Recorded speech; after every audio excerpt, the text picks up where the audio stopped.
Bonjour à tous, bienvenue pour cette première vidéo qui va concerner la partie tutoriel de comment réaliser le CTF que je vous ai préparé. Donc la première étape quand on fait du penetration testing ou des CTF en tout genre, c'est la partie reconnaissance.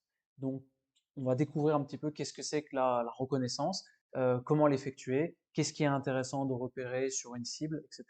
Donc déjà, quels sont les objectifs de la phase de reconnaissance quand on fait du pentest ou juste des CTF comme ça? Eh bien, la première étape et l'objectif principal, c'est de collecter des informations sur les cibles. Donc, comment on va faire pour collecter des informations sur la cible? On va faire par exemple des opérations de type OSINT, qui sont donc de l'open source intelligence, qui consiste à trouver des informations avec des datas publiques sur une cible, par exemple, se renseigner sur les réseaux sociaux, se renseigner sur par exemple éventuellement un compte GitHub, se renseigner sur Google en général, pour trouver le plus possible d'informations concernant une cible, que ce soit un serveur, etc. Ensuite, on va faire du port scanning. Le port scanning, ça permet en fait de trouver tous les différents services qui tournent sur une cible précise. Et après, concernant le CMS scanning et le directory listing, ça concerne beaucoup plus la partie collecter des informations sur un site internet. Donc le CMS scanning permet de découvrir quel type de CMS est utilisé sur un site internet, comme par exemple WordPress ou Fuel ou n'importe quel type de CMS. C'est super important de trouver parfois le type de CMS parce que les différentes versions des CMS comportent des vulnérabilités et donc on peut exploiter très facilement un site internet sans que le site internet en lui-même ait de faille. Il suffit juste que le CMS en ait pour pouvoir exploiter certaines choses et éventuellement avoir un reverse shell, etc. Donc on peut aussi faire du directory listing. Le directory listing, ça consiste à trouver des sous-répertoires, des sous-domaines dans un site internet qui sont parfois volontairement cachés, mais qui, grâce au directory listing, peuvent être découverts facilement, qui peuvent amener parfois à tomber sur des sous-domaines qui nous amènent à parfois carrément des comptes administrateurs sur un site internet sans avoir été authentifiés, etc. Donc c'est très important aussi de faire la phase de directory listing pour avoir toute l'architecture d'un site internet. Ensuite, on peut également faire de la détection de vulnérabilité grâce au port scanning. Donc, grâce au port scanning, on peut donc déjà trouver les services qui tournent, comme je l'ai dit avant, mais aussi trouver des vulnérabilités qui sont liées aux versions des services qui tournent sur la cible.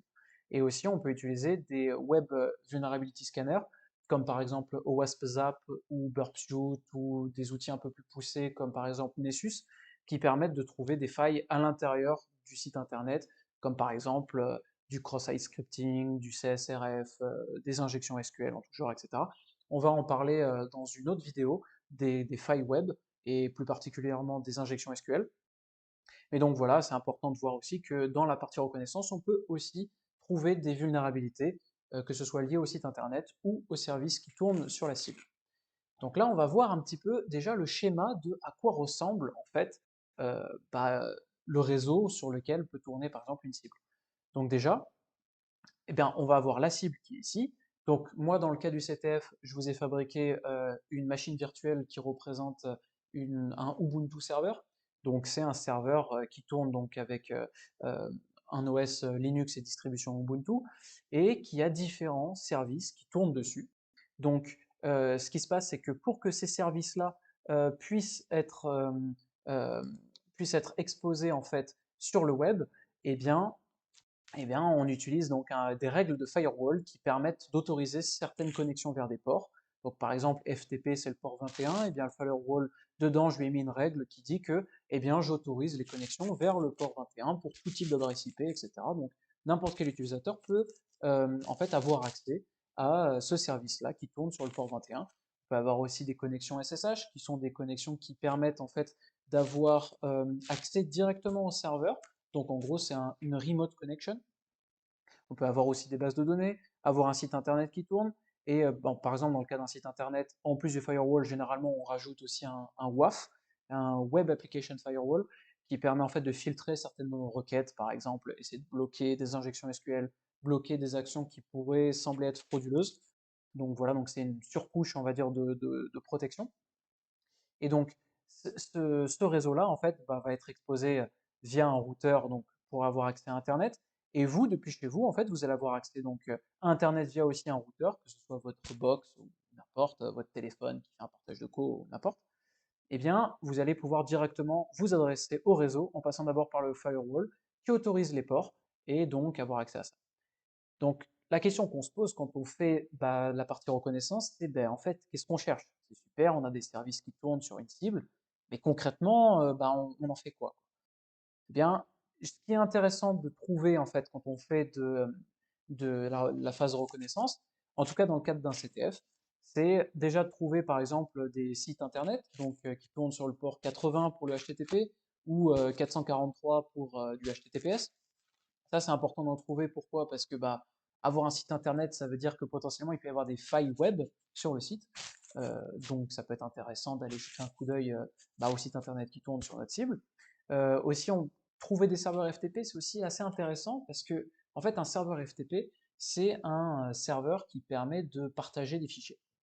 Donc, partager des fichiers peut aussi dire que dans ces fameux fichiers-là, il peut y avoir des informations confidentielles, par exemple des passwords, des échanges de messages, carrément des dossiers classifiés, etc. Eh bien, il y a parfois certains serveurs FTP qui ne sont même pas protégés par des mots de passe. Et comment on les trouve, ceux-là? Eh bien, en faisant la phase de reconnaissance, on peut voir qu'il y a un certain type de login qui est autorisé sur le serveur FTP, qui s'appelle le Anonymous Type, qui en fait permet de se connecter au serveur FTP sans password. Donc, c'est plutôt pratique. Et aussi, les serveurs FTP peuvent se faire brute force au niveau des passwords, au niveau des noms d'utilisateurs, etc. Et donc c'est important, pourquoi? Parce que en fait, on peut avoir des fuites de données confidentielles à travers ce serveur FTP là. Et aussi, ce qui est intéressant de noter, c'est tout ce qui est les remote connections, comme je vous ai dit, donc que ce soit SSH, Telnet, qui est une alternative au SSH, qui donc SSH qui est sur le port 22, qui est vraiment très intéressant. Pourquoi? Parce que comme c'est une remote connection, ça veut dire que si on arrive à compromettre cette connexion SSH ou Telnet, eh bien ça veut dire qu'on a un accès direct au serveur, donc à la cible, et donc on peut commencer à avoir vraiment commencer à prendre possession du serveur petit à petit. Donc du coup, comment on fait cette phase de reconnaissance? En tout cas, la partie vraiment port scanning, etc. On va surtout voir ça, nous, puisque la partie OSINT, il n'y en aura pas besoin dans le CTF, donc vous serez libre d'aller regarder sur Internet comment faire de l'OSINT. Mais en tout cas, nous, ce qui va nous intéresser, c'est le port scanning. Et pour ça, on va utiliser un logiciel qui s'appelle Nmap, qui est un logiciel complètement gratuit, que vous pouvez télécharger sur tous les systèmes d'exploitation, et qui permet en fait de trouver tous les ports qui sont ouverts sur donc, notre machine et donc de potentiellement trouver des services qui sont plus ou moins vulnérables de par leur version ou un problème de configuration, donc par exemple le serveur FTP qui n'a pas de password et ainsi de suite. Donc Nmap, c'est vraiment un super outil qui permet en fait d'avoir déjà un premier aperçu de tout ce qui se passe autour de notre site. Donc maintenant, on va passer un petit peu à la partie pratique. Donc je vais vous montrer des petits exemples de comment utiliser Nmap et les types de résultats qu'on a et comment utiliser ces résultats-là pour commencer à trouver des choses intéressantes sur nos sites. Donc maintenant, on se retrouve pour la partie démonstration et puis mise en pratique de la partie reconnaissance d'une cible, d'un système, avec l'utilisation d'Nmap notamment. Et donc, on va voir un petit peu comment utiliser Nmap et repérer des informations intéressantes sur une cible. Donc, moi, dans mon cas, la cible que je vais scanner et voir un petit peu les informations intéressantes, donc faire la partie reconnaissance sur le système, c'est une cible qui est donc un CTF proposé par TryHackMe. Et donc, je vais l'utiliser pour faire la partie démonstration pour éviter de vous spoiler des réponses qui seront dans le CTF que j'ai fait. Mais en tout cas, le CTF qui y a sur TryHackMe et celui que j'ai fabriqué, sur l'aspect architecture du système, sont à peu près similaires. Donc du coup, je vais pouvoir vous montrer un petit peu comment fonctionne Nmap et comment on va pouvoir l'utiliser. Donc déjà, on va s'ouvrir un petit terminal. Donc on va utiliser Nmap d'abord pour voir les différents ports qui sont présents sur la machine qu'on doit attaquer. Donc on va d'abord utiliser juste la commande Nmap et l'adresse IP de la machine qu'on attaque. Donc on attend un petit peu pour voir un petit peu les différents services qui tournent sur le système. Donc là, on peut voir qu'il y a donc un service FTP, SSH et HTTP qui tournent sur le système qu'on est en train d'essayer d'attaquer. Donc déjà pour vérifier qu'il n'y a pas par exemple des ports ouverts qui sont sur des ports un petit peu exotiques, qui sont un petit peu pas forcément des ports communs, et ben on va utiliser la commande nmap -p- pour dire je veux scanner tous les ports qui existent sur ce système-là. Donc là, ça va prendre un petit peu plus de temps, mais comme ça, au moins, on sera fixé, on sera sûr qu'il y a vraiment que ces services-là qui tournent et qu'il n'y a pas d'autres services en plus qu'on n'aurait pas repérés avec un scanning basique. Donc là, on attend un petit peu, le temps que ça apparaisse, et on va voir si on n'a pas d'autres choses en plus.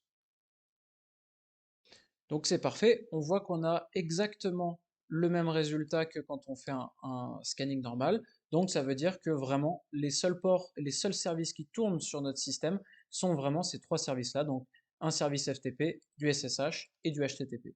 Donc maintenant ce qu'on va faire, c'est qu'on va faire un scan un peu plus agressif pour essayer de repérer plus d'informations avec la partie énumération. Donc là, on va faire l'option "-a", qui nous permet en fait de récupérer beaucoup plus d'informations sur notre cible et sur les services qui tournent dessus. Donc là, on va voir, donc il y aura notamment les versions. Sur le serveur FTP, on va avoir quelques petites informations qui sont aussi un peu intéressantes. Et donc avec ça, on va avoir une vision un peu plus globale de ce qui se passe sur notre système. Donc là, qu'est-ce qui est intéressant à regarder? Donc comme je l'ai dit un petit peu précédemment, ce qui est intéressant par exemple de voir sur un serveur FTP, c'est la potentielle présence d'un Anonymous type qui serait autorisé.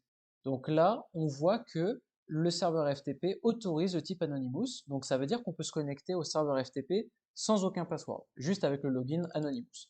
Donc ça, c'est super intéressant d'aller regarder ce qui se passe. Donc là, on peut voir les différentes versions du service SSH, et on peut voir aussi qu'est-ce qui tourne comme serveur web.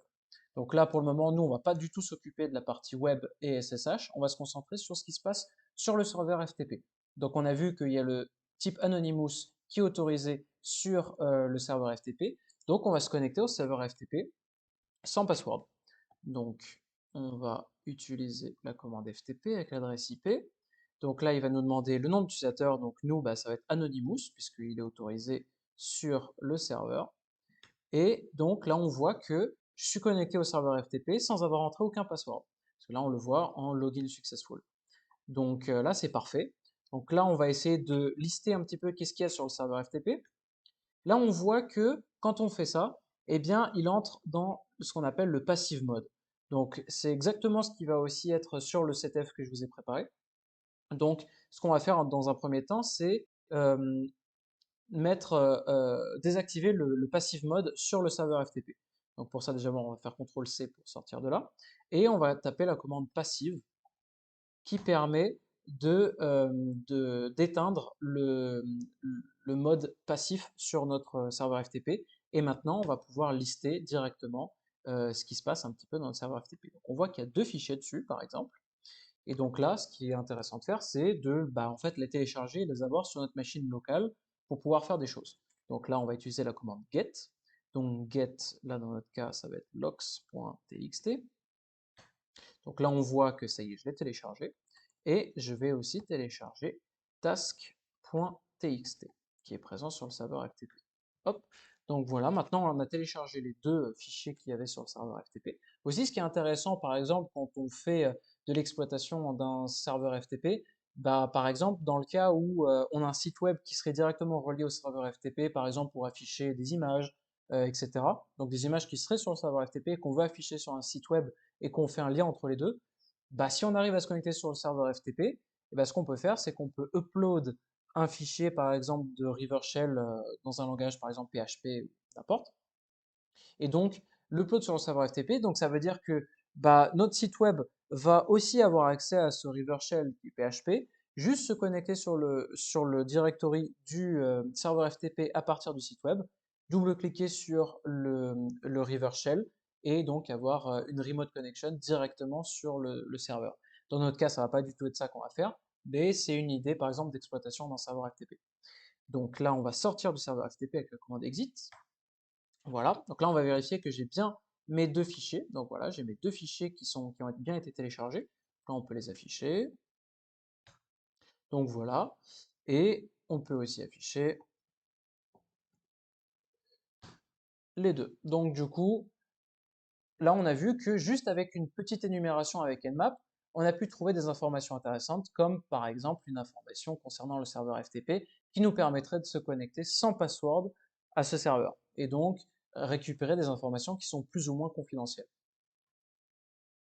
Donc voilà, par rapport à la partie d'utilisation Nmap, bah, on a fait à peu près le tour. Donc déjà, la partie scanning, on va dire classique, qui permet de scanner les ports connus, donc avoir juste les services qui tournent sur la machine. Ensuite, pour bien vérifier qu'on a bien scanné tous les ports et qu'il n'y en a pas qui sont cachés, qui sont un petit peu pas forcément communs et qui auraient été pas vus en fait avec un scanning normal, on utilise donc le scanning de tous les ports. Et après, une fois que bah, on a fait un petit peu le scanning des ports, on peut avoir des informations en plus en utilisant donc le flag -a qui permet en fait d'avoir des informations un peu plus poussées sur notre cible.